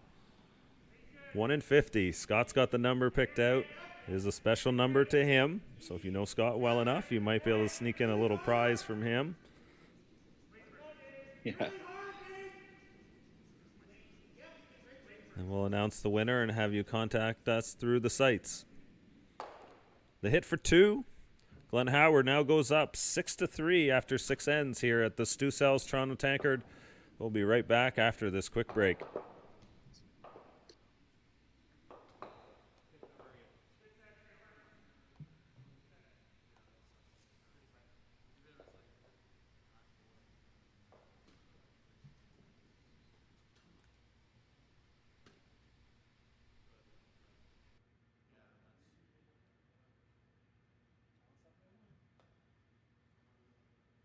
No matter what speed you're comfortable with, the G50 line has a shoe for you. That's comfortable and stylish. When it was time to get his first pair of curling shoes, we went with Goal Line. Now it's time for the G50. Looks great, but it grips better than anything. Man, this is a light curling shoe. These remind me of why I like to play the game. This is actually the most comfortable curling shoe I have ever owned. It's a Gold Line. It's a Gold Line. It's a Gold Line. And it's the choice of champions. Firehouse Subs has so many delicious quality subs. There's something for everyone. But the one that started it all more than 25 years ago was the Hook and Ladder. Piping hot and piled high with freshly sliced smoked turkey breast, honey ham, melted Monterey Jack, and loaded with the freshest toppings on a toasted roll. Try the Hook and Ladder today to find out why everyone keeps coming back again and again. The Hook and Ladder. One bite and you'll be hooked. Visit firehousesubs.ca to order online.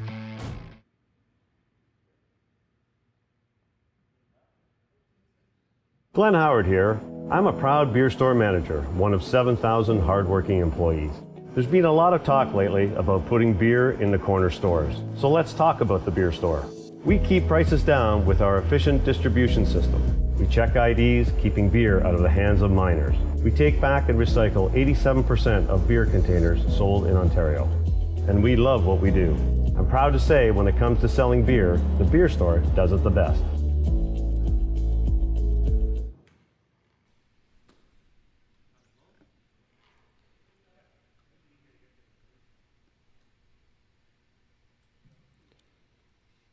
All right, here into the seventh end. We'll have to go through the numbers posted. I'm sure we've got a winner up there. It's been a running stream of numbers thrown up.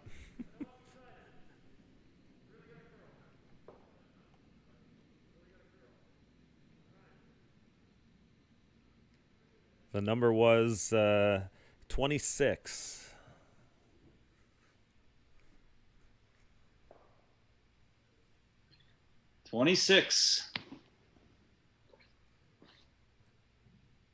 Do we have anyone pick it? I'm going to assume so. There was so many numbers flying by, it's going to take me a minute to figure out where it all started.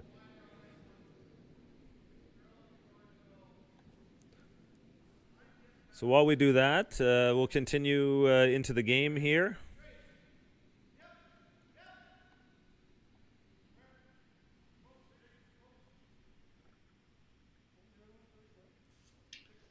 I don't know, Jerry. I think we might have announced it a little too soon. Did we out the number? I'll have to pick another number, I think. I don't see... Well, we'll see if anybody's paying attention. Oh, we got a few 26s right in a row. I think people might have caught on there. Mike, Ron, Jamie, Jason, Bernice, Anthony. They all got the number right. All right, I think I got one on YouTube. Oh.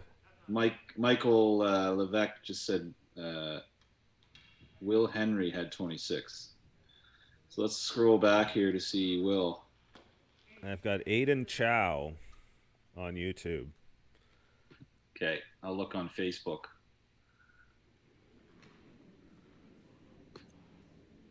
I'm just going up through the numbers. Yeah, Aiden Chow is the winner on YouTube.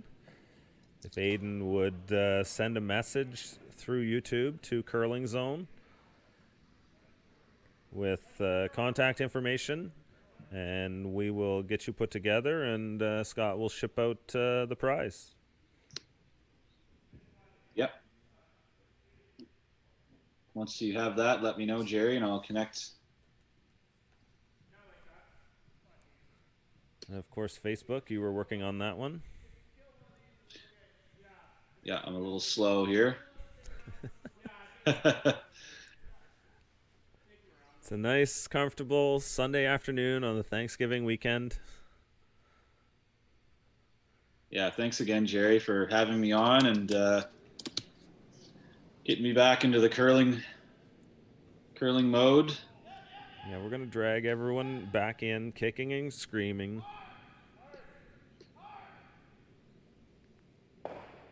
If necessary.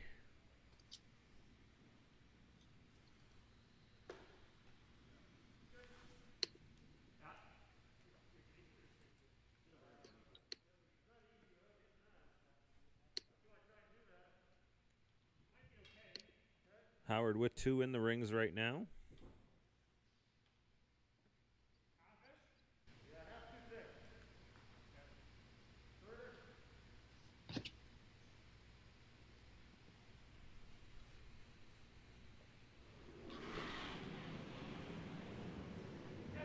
David Mather's asked to peel a corner guard.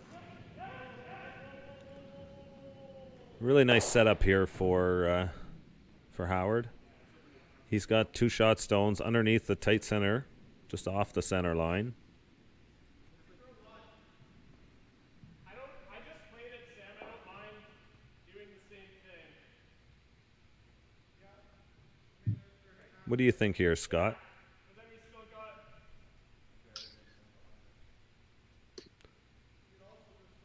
Your team's steep. When do you go around the middle? I was just sending Will Henry a message. Awesome. Congratulations, Will.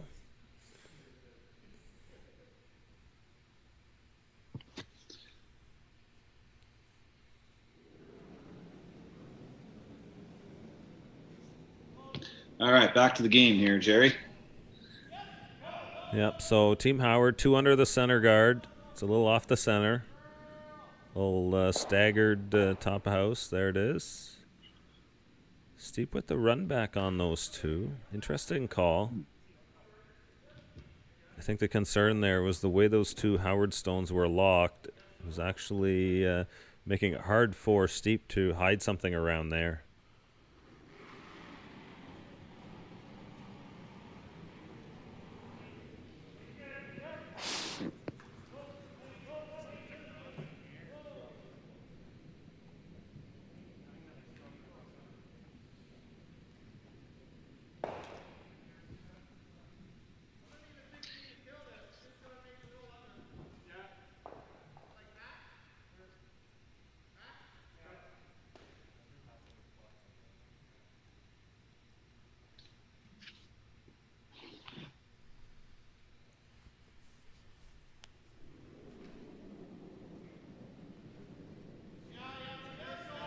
Thomas Ryan throwing third stones for Team Steep this weekend.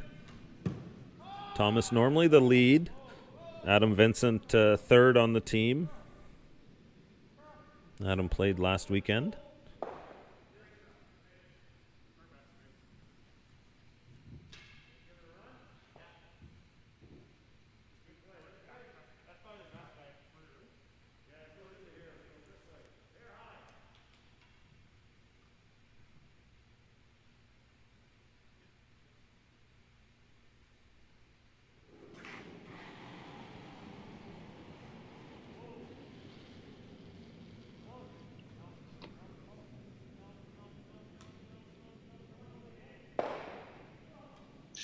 Ooh.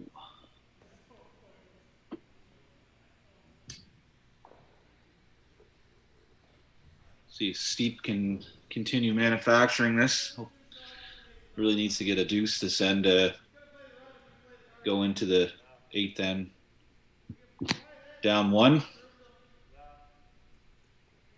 Yeah, I got to close that gap. Give themselves a chance in that last end.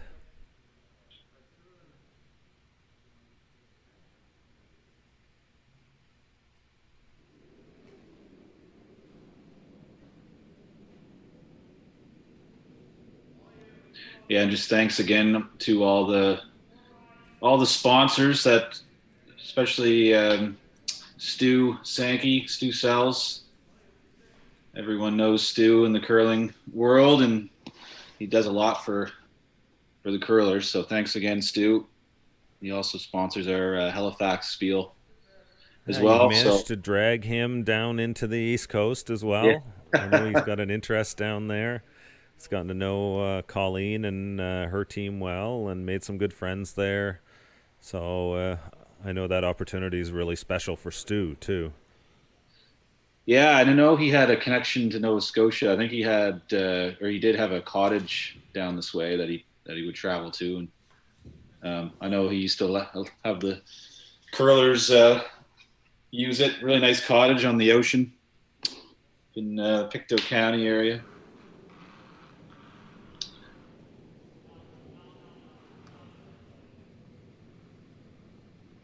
Howard with the hit here.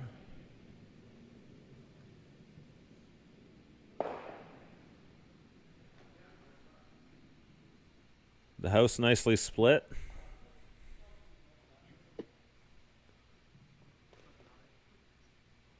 But Steep needs to keep these apart here to maintain that chance for 2.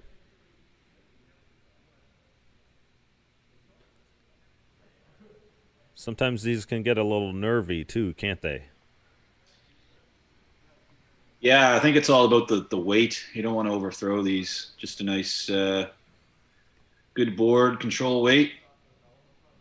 Be able to control it with your sweepers.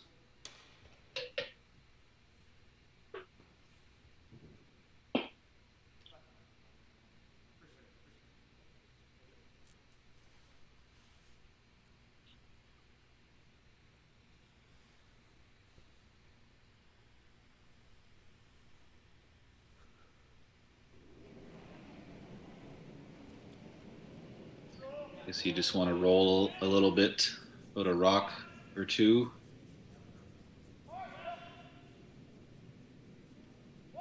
think nose is a good result too.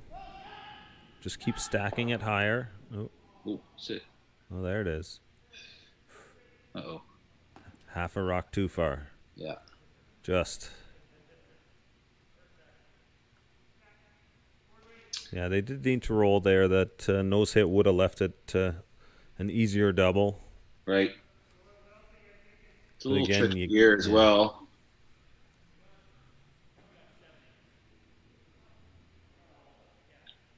It's got to play the inside out turn at it.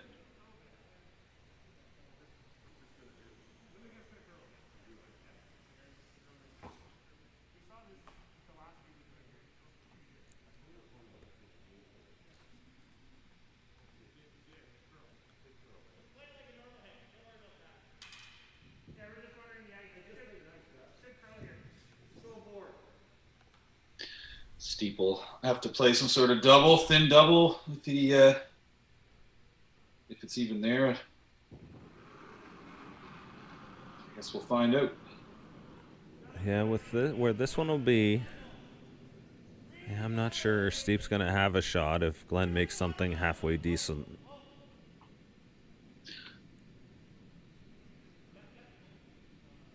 Uh-oh. This running a little bit. Well, nose hit for 3. Hold on, ladies and gentlemen. We got a game.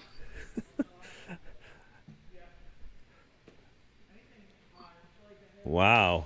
I don't know. Did that look like that was gone early? I don't know if it grabbed or just it really overcurled.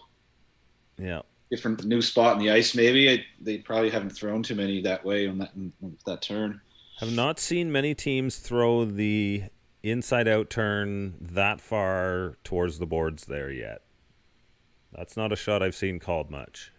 So it might just be the result of the straighter side on the other side. So here's Sam Steep, last stone of the 7th end, nose hit for 2, needs to avoid the jam.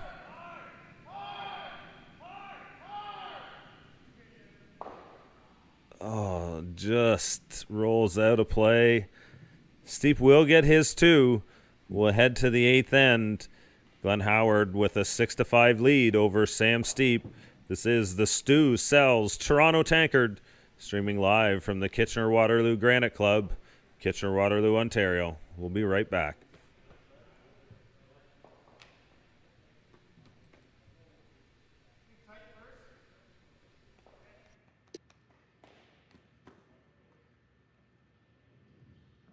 Hey fellow curling fans, it's Stu here from the Stu Sells series. And I know that with COVID happening, curling tournaments getting canceled, curling clubs are being postponed or not opening, and you're all missing competitive curling. Well, I've got some great news. The KW Granite Curling Club has stepped up to the plate, and this weekend they're going to host the Stu Sells Oakville Tankard, and on Thanksgiving weekend they're going to host the Stu Sells Toronto Tankard. And I went out, I invested a lot of money, and I bought top-of-the-line streaming equipment. So I've got great news. We're gonna bring you live competitive curling online through the StuCurls.com site and Curling Zone. So we're gonna bring some great curling for you to watch. So I want you to grab your beer or your Chardonnay, grab your snacks, sit back and enjoy. But the reason for this video and the GoFundMe campaign is the live streaming is really, really expensive. And I didn't want to have you subscribe to something or pay a fee to sign up to watching curling. I want to bring curling to all the curling fans across Canada, the United States, and the world. So we're just asking everyone to go on the GoFundMe page and donate $10, $20 and help us do the live streaming for this weekend, next weekend, and if we raise more money, we can do live streaming at all other events too. So remember, stay safe out there, 6 feet apart, wash your hands, wear a mask, and go to the Stu Sells Instagram and tell me what you think about my funky new backsplash. That, ladies and gentlemen, is Stu Sankey. An amazing supporter of curling around the Toronto area. He's been involved in the sport with myself going back 12 years now. First meeting back at the High Park Club. Roy Arndt, ice maker at the time there, introduced me to Stu, and the relationship really grew from there. And Stu supports the game at all levels. Like he's, he really loves being involved at this level. One of the things that I don't think many people know he does is he sponsors the hospitality suite at the Players' Championship in Toronto every year. One of the things that he wants to be the guy to give the players and show them a good time in his home city. From down there, support for juniors, mixed doubles, as well as sort of that entry-level competitive curling, things like the Travelers level type spiels that are in play at the same time too. So, Stu really loves the game, and his support is massive for the sport.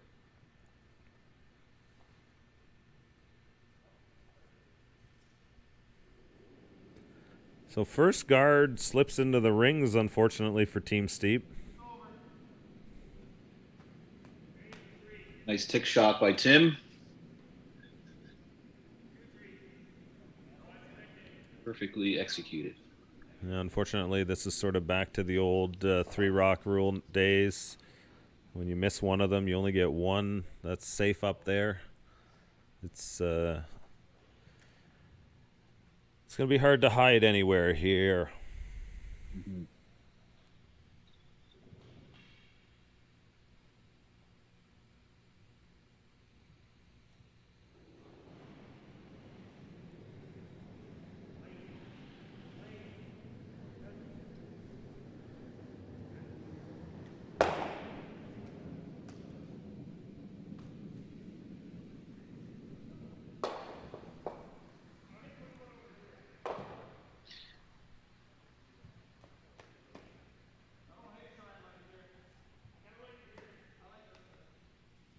I think I was on mute earlier, Jerry, but who was your featured game this evening? This evening we've got Lauren Mann playing Emily Deshane. I think I did hear you. I did talk about this, I believe. Yeah, I think I was. I think I had you on mute by mistake. Yep, the wonders of technology. Sometimes it's the people running the buttons. That's been fun. For the most part, we're doing this up. We're doing a good job.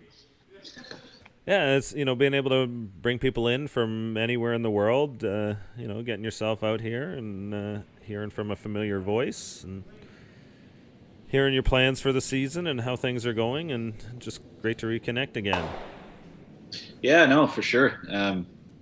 Definitely, like I said, we haven't really played yet at all. We've been on the ice practicing, but we're supposed to go to Fredericton next weekend, but that was postponed till November. So our first spiel won't be until the Dave Jones, which is in a week or a couple weeks. So definitely a different start to the year than compared to other years, but we're just gonna roll with what's in front of us. Yeah, that's the right approach here. We're gonna curl the season we can have, and we'll be happy with it.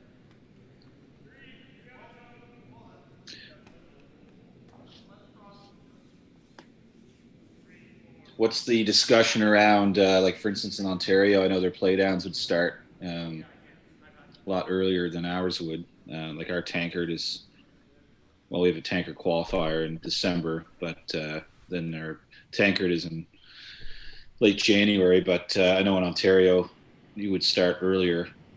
I guess that's all the status quo for now, is it? Just roll ahead as planned. Well, you look at that stuff, I don't even think Curlon is even looking at that stuff too seriously yet. Right. I think they're in the middle of just trying to get curling clubs open. And, like a lot of places, competitive will sort of play out on its own, and you know, if events continue and we're able to play games and things are come back down again, you know, maybe we'll have the opportunity to have some play downs and maybe send a team to the Briar and Scotties. But we'll see. Right.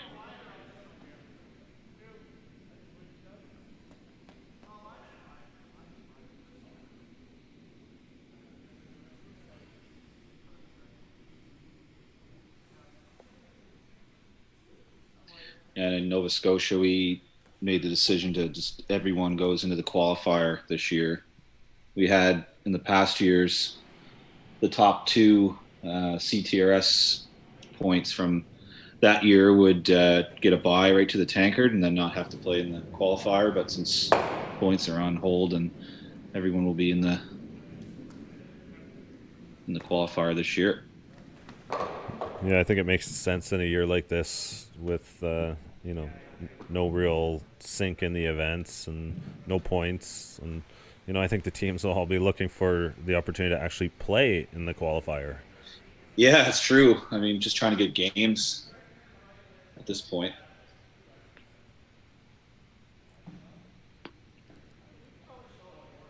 I saw Sam Steep indicate something earlier in the end here. He kind of tapped in front of that corner guard, indicating maybe corner freeze to it. I like the thinking he's got going on there. You know, Team Howard's not going to miss a peel in the center.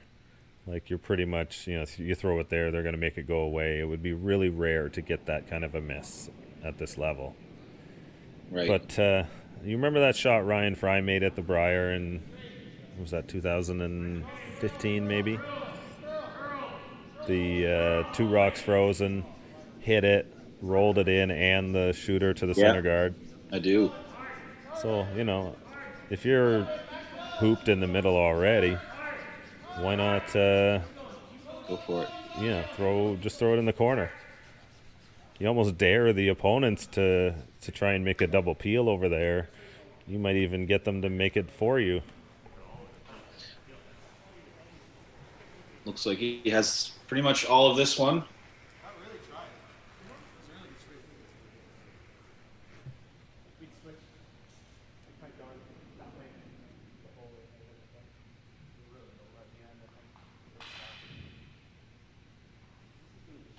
Howard looking to go undefeated for the season. If he can pull this one off. Yeah, this will be 5-0 here this weekend. They were 5-0 last weekend. Yep.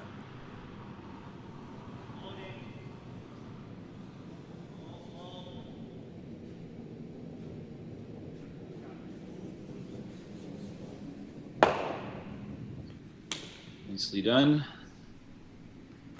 Steep just has to try to put that back, but get it a little bit more buried. Yep, you got to find a way to make Glenn draw here.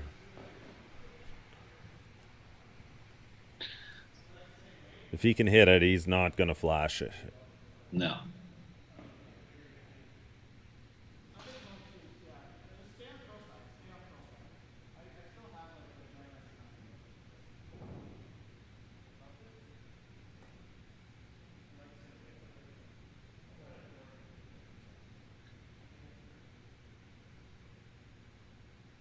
Want to say thanks to everyone for tuning in, and thanks Jerry for having me on today. Yeah, I really appreciate having you here, Scott, and thanks for the prizes as well. With a couple giveaways, one on the YouTube stream, one on Facebook. They'll be going out sometime soon, I'm sure. But yeah, always great to have you around, Scott. Yeah, no, great to see you online, and I know we won't see each other in person this curling season, but yeah, it's nice to be able to hop on Zoom and be a part of things. Nice shot there by Steep. Yep, does what he can and makes Howard draw here. Full house for the win.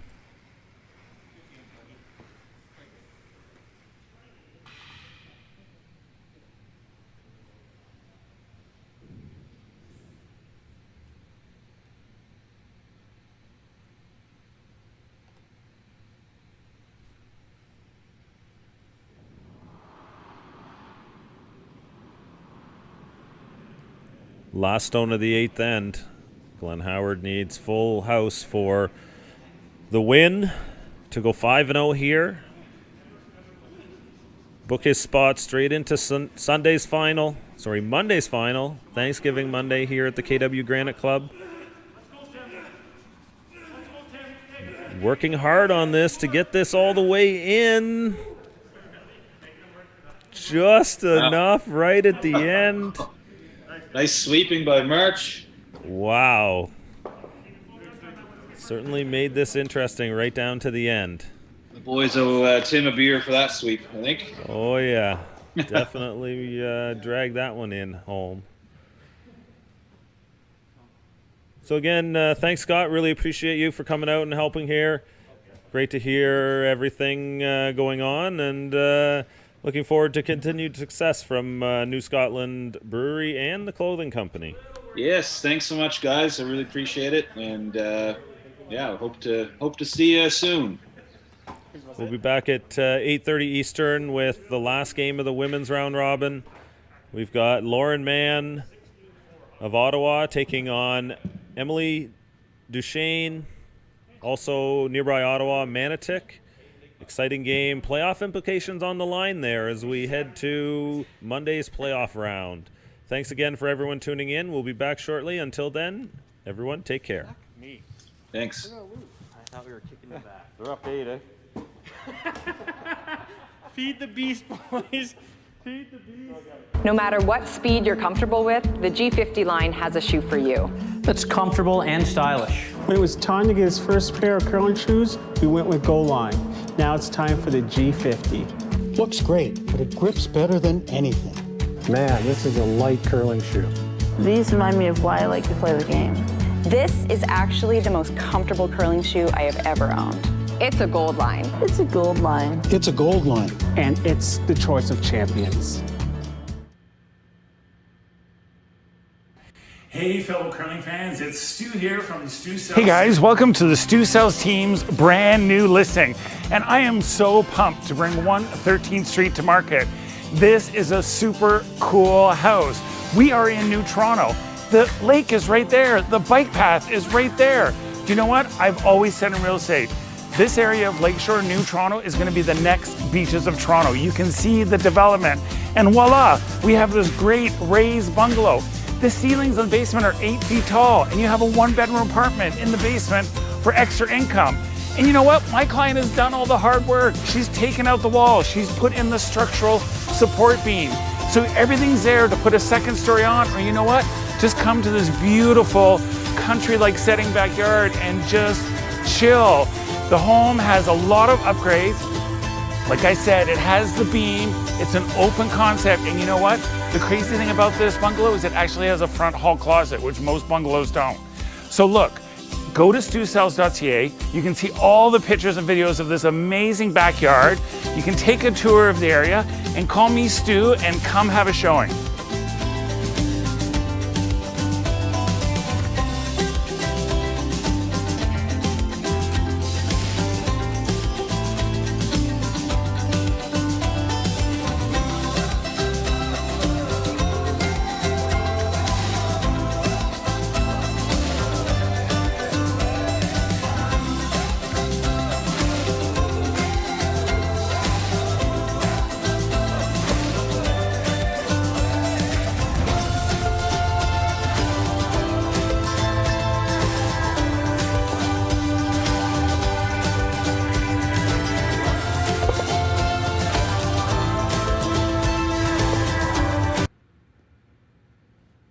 Glenn Howard here. I'm a proud beer store manager, one of 7,000 hardworking employees.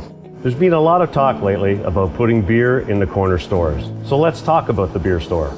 We keep prices down with our efficient distribution system. We check IDs, keeping beer out of the hands of minors. We take back and recycle 87% of beer containers sold in Ontario. And we love what we do. I'm proud to say when it comes to selling beer, the beer store does it the best. Firehouse Subs has so many delicious quality subs. There's something for everyone. But the one that started it all more than 25 years ago was the Hook and Ladder. Piping hot and piled high with freshly sliced smoked turkey breast, honey ham, melted Monterey Jack, and loaded with the freshest toppings on a toasted roll. Try the Hook and Ladder today to find out why everyone keeps coming back again and again. The Hook and Ladder. One bite and you'll be hooked. Visit firehousesubs.ca to order online.